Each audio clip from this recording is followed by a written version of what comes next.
Good evening and welcome to the Nevis Newscast. Today is Friday, January 15th, 2016. I'm Donis Wilkinson Keynes. Premier of Nevis and a senior minister in the federal government, the Honorable Vance Amory, believes that expanding the focus of St. Kitts and Nevis' Citizenship by Investment CBI program to include investments in areas such as health and education would help to differentiate the program from others in the region. Premier Amory was one of several speakers who earlier today addressed the NTL Caribbean Citizenship Summit 2016, highlighting investment in Nevis. He spoke to us ahead of that meeting. Today I will be meeting with a number of international players who are interested in investing in St. Kitts and Nevis in the citizenship program. I will be speaking to them at the Four Seasons Resort as part of their promotion of the program of St. Kitts and Nevis. And it is my intention to raise with them not just the real estate development and investment in real estate or contribution to the Sugar Industry Diversification Fund, but rather to get them to see that those two avenues of investment for the citizenship program are important, but that we could look at new avenues of investment, investment in government infrastructure, investment in government health development, investment in education development, because I think those aspects of the program, or if we are able to get them to take an interest in them, would add a new dimension, not only to the program itself, but it would also enable us as government to have a source of funding in specific areas which are critical to the social, economic, and human development of our people. The Premier noted that as tourism is a critical industry in the region, other CBI programs have followed the St. Kitts and Nevis model of providing real estate and hotel development. I don't think anyone would deny that if we are able to shift the focus as well from construction of condominiums and second homes to having investment in hotel development where we can have the employment in the construction of the properties, and then have the additional rooms for the long-term development, as tourism is a critical industry and will remain a critical industry for many, many years to come, so that we have to continue to expand the product, expand the properties, so that we can increase the rooms, which would allow us to better markets in Kitts and Nevis, and to allow the airlines to know that we have increased rooms year on year, so that we can have increased airlift. Premier Amory hoped to persuade the investors to look at the options which are available, and with the adjustments which have been made in improving the efficiency of the citizenship by investment units, make them feel comfortable that St. Kitts and Nevis still has the best CBI program. As part of the promotion, those attending the seminar visited existing properties which are part of the CBI program. I think it's important that they see the product, see the properties, and be able to then not just have what has been the new thrust of investing in a off-plan promotion, but actually viewing the property, assessing the value of the property, assessing the importance of the property to them, and then be able to make their determination as to investing in the program here in Nevis. We have a number of projects, properties. We have the Hamilton Beach, we have the Four Seasons properties, we have the Mount Nevis property, we have the Paradise Estates property. We also have the Tamarind Cove property. These are the types of properties which they will be viewing today, and I'm sure that they will also be looking, I'm sure, at the site and the commencement of construction at the Butler's Resorts and Residences project, which I believe is going to be a very good project as well. And I think there they would have some preview of what that project is going to be like. The NTL Caribbean Citizenship Summit 2016 began in Antigua and Barbuda on January 11th to 13th. The next leg will take place in Grenada from January 16th to 18th, and the summit will conclude in St. Lucia from January 19th to 21st. The government and people of the Republic of China Taiwan presented about $130,000 in IT equipment to the Joseph N. France JNF General Hospital at a handing over ceremony on Wednesday, January 13th. In handing over the equipment, Ambassador of the Republic of China Taiwan, His Excellency George Gao Chow, addressed the outcome of the JNF Hospital Information Systems project, stating that it will enable St. Kitts and Nevis to be a leader in health information systems in the OECS. He also mentioned the introduction of a smart health card. In this last year, the JNF General Hospital has issued its very first smart health card to the public, Ambassador Chiao said, noting that the card gives doctors immediate access to patients' files. Caribbean Regional ICT Project Manager in St. Kitts and Nevis, Joanna Huang, confirmed that distribution of the health smart cards to the general public began in May of last year. 1,500 have been issued.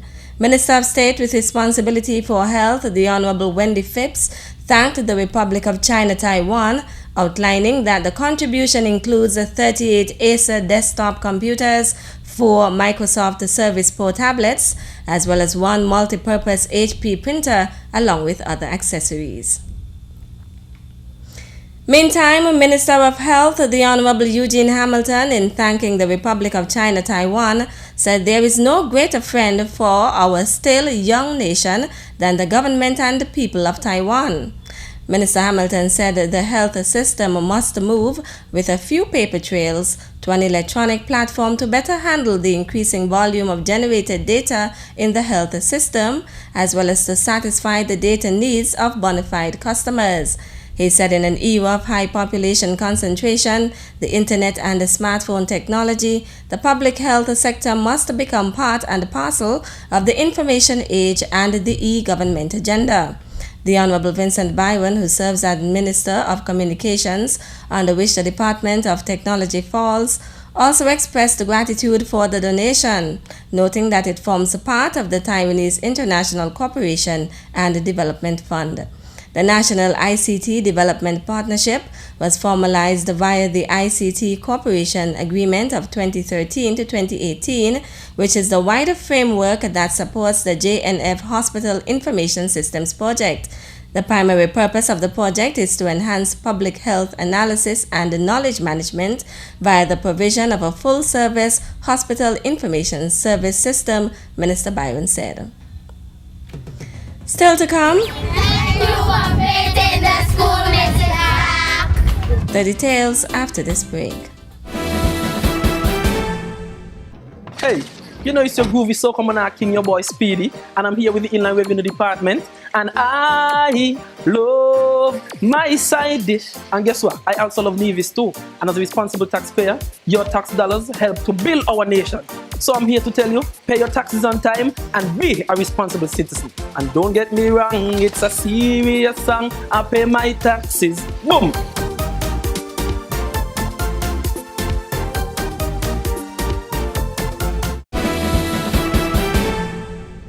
Welcome back. Miss Caribbean Culture Queen 2015-2016, Akeisha Fergus, earlier today visited Premier of Nevis, the Honorable Vance Amory, to thank him for the courtesies extended by the NIA during the Miss Caribbean Culture Pageant 2015. I just want to say thank you on behalf of the Miss Caribbean Culture Committee, and this is our appreciation to the Nevis Island Administration. Also present at the brief ceremony was founder and Chief Executive Officer of the Miss Caribbean Culture Pageant, Randy Jeffers. All right, Mr. Amory, on behalf of the Miss Caribbean Culture Queen Pageant Committee, we would like to thank you for your continued support in hosting the welcome premier cocktail for the Miss Caribbean Culture Queen Pageant contestants, chaperones, sponsors, the delegates of the Miss Caribbean Culture Queen Pageant, and We look forward for another 10 years from you hosting this cocktail. Premier Amy commended Jeffers and wished him continued success. We will do what we have to do, because I believe that the cultural pageants are important for our young ladies to showcase their talent.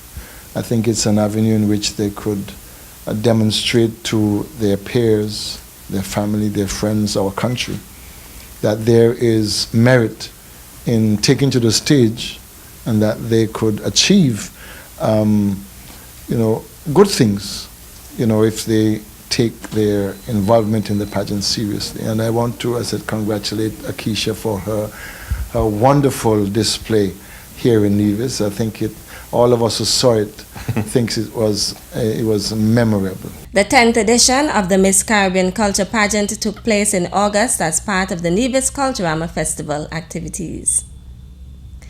Teacher Coral Douglas Clark has embarked on a beautification project at the Ivor Walters Primary School. Clark is the teacher librarian at the school. The upper part of the building is basically what we call the upper grades, and so instead of having the cartoon characters, I thought of being a little bit more educational, and so the national symbols were done instead. They were placed there not just for teaching purposes, but as reminders, so the children would always be familiar of the national symbols, and more so serve as a purpose of further educating them. The lower part, I thought of it being a little bit more enthusiastic and child-friendly. And so, knowing most of the children who cling to television are the ones who are more focused on the cartoon characters. And so, I spoke to the teachers and asked what would they want to see appearing on the front wall, or what are some of the characters they would hear the children talking about. And so the theme or the focus was basically centered around those kind of characters. Clark explained the reason behind the project. Last term, it was an initiative that I started exploring long before, because I would have done some work in the library, painting. And so I've decided to extend that work to the external part of the structure to enhance not only the appearance but to beautify and to make Ivor Walters Primary School the best school on the island. Principal of the Ivor Walters Primary School, Janice Whitaker Richards, expressed her gratitude to the teacher on behalf of the school. A picture is worth 1,000 words. The school, as it were, was worth, yes, something, but when the paintings were added, it's worth about 2,000 words. I want to applaud Mrs. Coral Clark, my teacher, for graciously painting the school and putting on all these nice pictures at no cost to the school. We are very pleased that she has done it. It has transformed the school also mentally. Children are now looking forward to come to the school. Teachers are now even looking more forward to come to the school as well, because they're able to be in an environment that is really attractive. And we are very much appreciative of the work that Mrs. Clark has done to the Ivor Walters Primary School. According to Richards, Clark also made the outfit she wore today and does the same for most of the other teachers in the school. Clark also designs costumes for the school's students and the teachers for special performances. That's it for this evening's edition of the Nevis Newscast. Thank you for viewing. Good night.